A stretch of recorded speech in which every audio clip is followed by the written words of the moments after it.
ते है इसने हाथ रखबे तो फिर बेटी का हाल होही।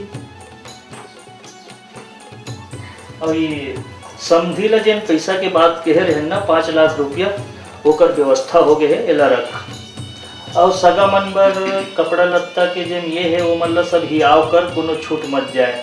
हाँ पचहर के बेरा हो गया, चल तो फिर जल्दी चल।